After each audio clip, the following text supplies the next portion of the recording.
গতিকে আমি জানো মুখ্যমন্ত্ৰী অমিত শ্বাহ ডাঙৰীয়াৰ লগত ভাল তাত দিল্লীত কোনোবা আমাৰ অসমৰ বানপানীৰ বিষয়ে কোনোবা গৱেষক আছে মই নাভাবোঁ মই ভাবিছোঁ এনেকুৱা এটা মানে কি কয় যুক্তিহীন তৰ্কহীন এটা পৰামৰ্শ মুখ্যমন্ত্ৰীহে দিব পাৰে তেওঁলোকৰ কথাবোৰো তৰ্কহীন তেওঁলোকৰ কথাবোৰো যুক্তিহীন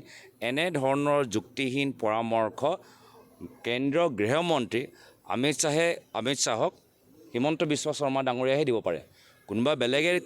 দিলেহেঁতেন তেতিয়া মই নাভাবোঁ অমিত শ্বাহ ডাঙৰীয়া ৰাজহুৱাভাৱে এইখিনি কথা ক'লেহেঁতেন কিন্তু এইখিনি কথা মই ভাবিছোঁ তেওঁলোকে মুখ্যমন্ত্ৰীৰ পৰা শুনিছে আৰু মুখ্যমন্ত্ৰীৰ চকু হৈছে যে আৰু মাটি এই ধৰণৰ এইবোৰ চব আঁচনিৰ যোগেদি আৰু মাটি আমি কেনেকৈ তেওঁলোকৰ কিছু ভাল ভাল ঘৰৰ মানুহক আমি দিব পাৰোঁ তেওঁলোকৰ নামত ল'ব পাৰোঁ মাটি কেলেংকাৰীৰ জৰিয়তে এটা নতুন পৰামৰ্শ নতুন পৰিকল্পনা আমি কেন্দ্ৰীয় গৃহমন্ত্ৰীৰ পৰা আমি শুনিবলৈ পাইছোঁ আকৌ মই কৈছোঁ অসমীয়া ৰাইজে